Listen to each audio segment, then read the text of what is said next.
Welcome back, Shop Rats. Today we are once again back on the Stitches Challenger. We're going to get our reinforced roof bow installed in the car. This one's exciting. It's a big step forward on completing the work that we need to do on this, what was formerly a crushed-in roof. Stick around, don't go away. I'll be right back. I'm Mike.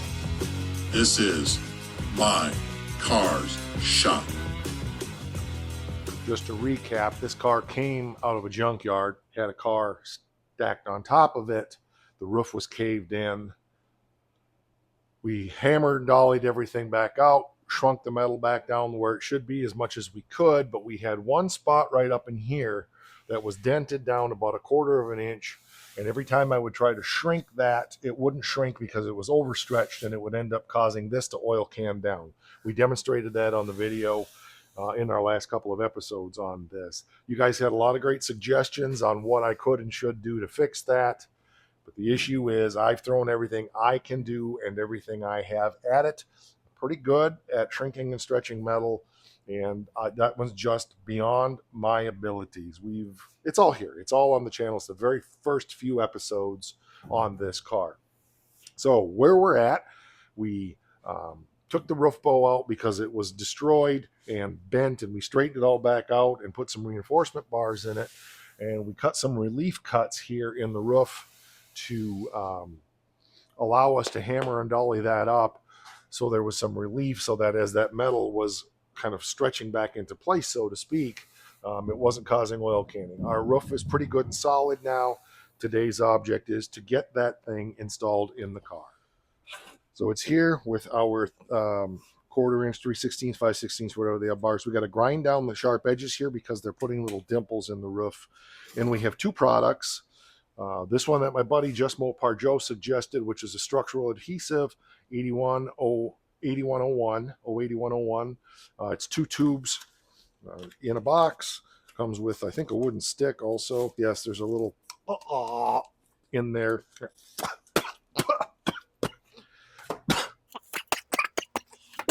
And we've also got, I'd forgotten they make this product. It's a seam sealer kind of product, but it's a urethane sealer and adhesive. And so with these two adhesives, what we're going to do is I'm going to put dobs of the structural adhesive on there and then run a bead of the other adhesive on there, and we'll go and put it up in the car. And of course, we've made new mounts for the end. We're going to get those. Well, why am I talking about it? Let's just show you.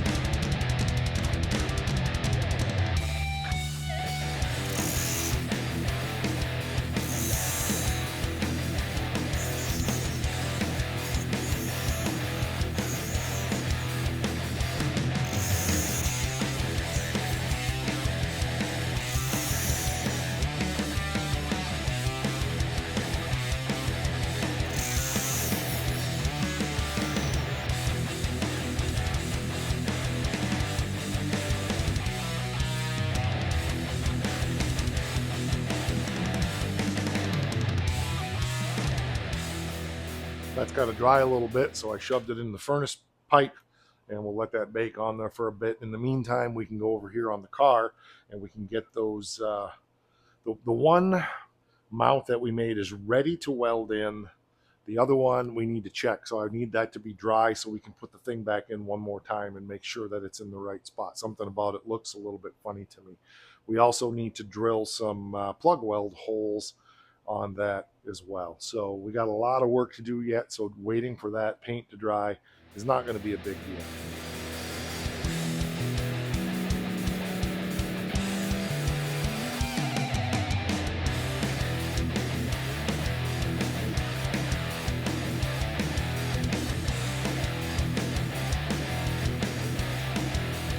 Really hard to access that in there. It's really nice looking weld if you like looking at bird poop. It's all right, it holds, that's all that matters. Now we're going to actually weld the roof bow itself into the car along on both sides eventually as well. So not that big a deal, but yeah, hard to get at in there for sure. So I'll probably find a better way to do it once we're permanently attaching the roof bow. But this is this is good for now. That's what I'm trying to say. There we go. So I think what I'm going to do, golly, I wish I had my other bottle jack. I just don't know where to put it. But my thought is that I'll put the epoxy on there, get it up in position like that, tack weld it on one end, and then come around, probably be that end first, and then come around and do the same thing on this end. And then maybe when I'm done, I will put the bottle jack with the board up to the there, and then leave it that way for 24 hours until the epoxy dries. So, but it's going to fit really nice. I'm really pleased with the way it is. Um, yeah, it's really good. So I think we're ready to go ahead and take the next steps here.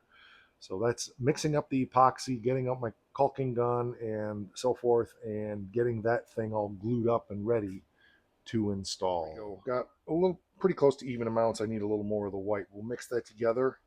We're going to daub that on there, but first I forgot to get my caulking gun, so I need to go grab that and get that ready over here to use as well. Put down my tongue depressor somewhere here and can't find it now. Heck, nabbit.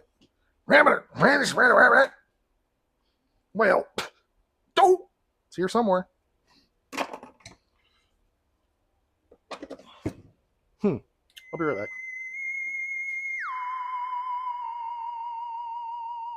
It was hiding in plain sight right there. I don't know if this was over the top of it. You guys probably saw it the whole time because you're a lot smarter than I am.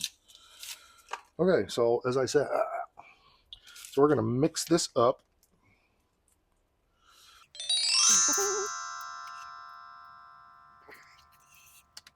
All that tasty goodness. Good thing it's not Christmas because we couldn't sing "Not a Creature is Stirring," except for a shop rat. Okay, probably should have used a little thicker piece of cardboard, but I didn't, so it'll be just right. Now my intention with this stuff is not to go all the way with it, like a whole bead. I'm going to use the other stuff for that, but my intention is to put just a few daubs of it on here, like there. Nice big thick daub. Nice big thick daub. Try to get that into some kind of, there we go.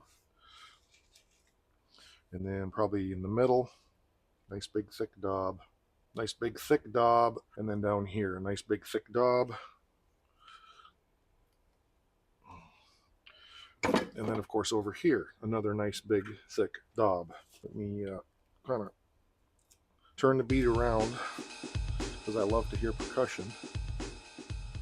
Okay, so that's all my intention with this stuff is to do that much. Okay, that should work. And that's as far as I want to go with that stuff. Then we're going to take, look at that, we got it all over. It's great. Oh, there we go. And just run a nice big bead of it. I need to open that up a little more. That's hard to squeeze. Let's take her back to like there. There we go. Whew, hard on the hands. This is not exactly the highest quality gun in the world, but it'll work. This is the end where the welding is going to be, and I know that because this is on that side of the car because the dome light wire comes running around behind it here. So I want to be sure I have some nice glue, which we've got nice glue there. So that's what these clips are for, just so you know. Okay, I think that's good. Now the fun and games of this is going to be getting that in the car without making a huge mess. I think I'm going to get some gloves.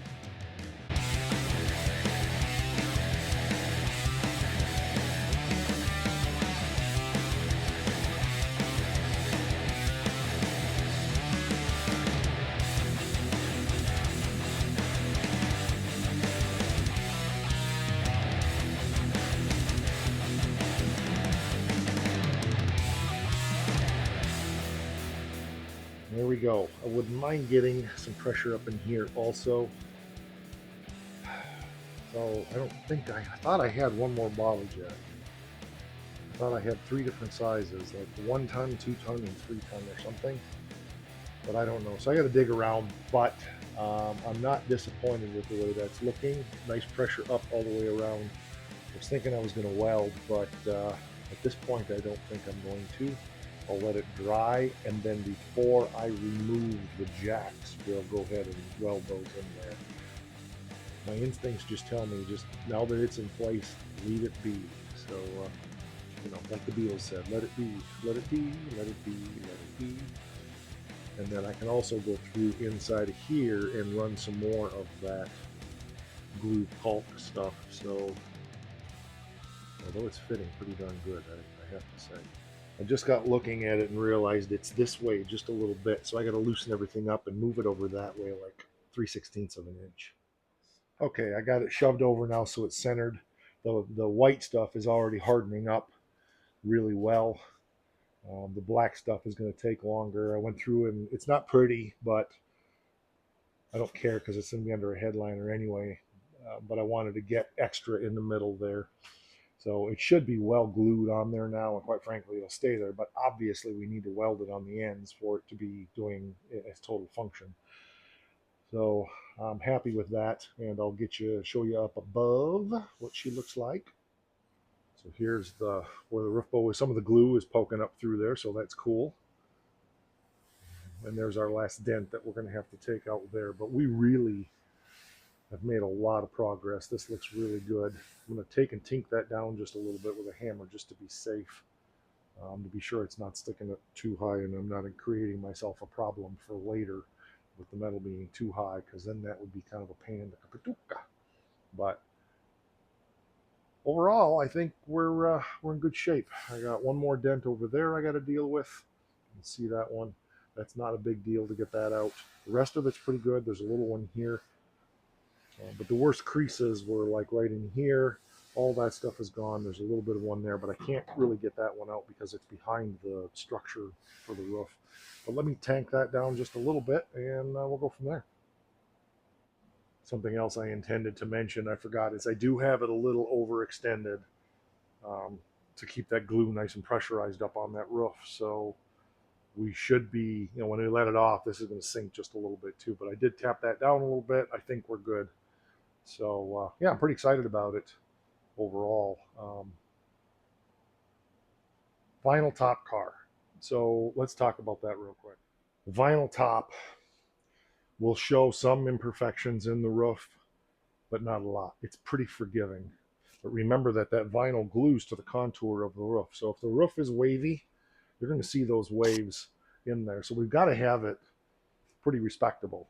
I would say as respectable as if we were going to paint this car white, that kind of respectable, not like we're going to paint the car shiny gloss black, because a vinyl top, even when it's full of protectant, still doesn't shine like mirror finish like the 69 Charger.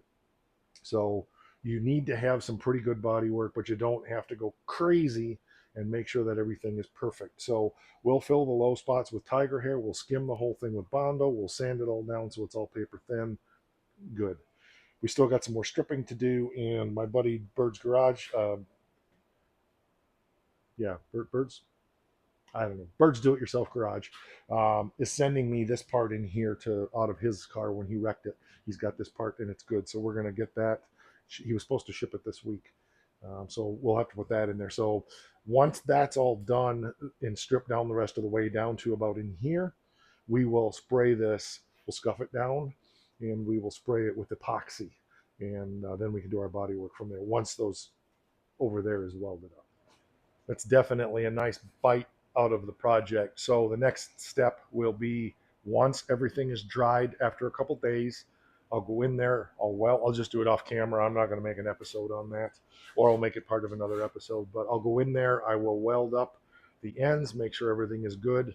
Then we'll be able to take our jacks out of there, and that part should be done so we can get to finishing the top of the roof. I'm not far from getting back on the floor pans on this car, but I'm really just disciplining myself to do little things like this right now. I want to break that floor pan down into just one day of welding. That's all I'm going to do is just weld all those floor pans in, and then that passenger side of that will be done. The fabrication is all done. It just needs to be finished. Well, it's all done. We just got to finish it. But I'm purposely making myself wait until I get this truck painted. I thought I was going to maybe be able to paint it today. We have a real severe wind coming out of the east today. We got a big blizzard coming. As long as it's that windy from the east, I can't get the shop as warm as I would prefer. Normally, as long as it's not a windy day, I can get it up to 80 degrees in here. So I'm not worried about temperature. It's just outside has to be, has to be playing. It has to be behaving. So we don't have rain, we have snow, and that's no problem. But I just was in my Facebook memories the other day, and it's been 1 year ago that this truck came. So as always, I thought it was going to take me a couple months, and things always take 10 times longer than you suspect. But that's the reality of working in a DIY shop in your spare time. I really appreciate you being here. That's going to do it for this one. Uh, Check out all the other videos on the channel. There's almost 600 videos here on the channel. We're well in our way now into season 5, and I think things are exciting. Things are happening. You guys are so supportive, so encouraging, sending me the donations, sending me stuff I need for the projects, just all kinds of great advice and information, and it's the best as far as I'm concerned. So I appreciate you. We will catch you on the next one. Oh yeah, like, share, subscribe. Seriously, please do that. Tell other people, get them to subscribe. I'd appreciate it. And one more thing, y'all know it. Y'all know it. Say it with me. Ready? Let's just rock.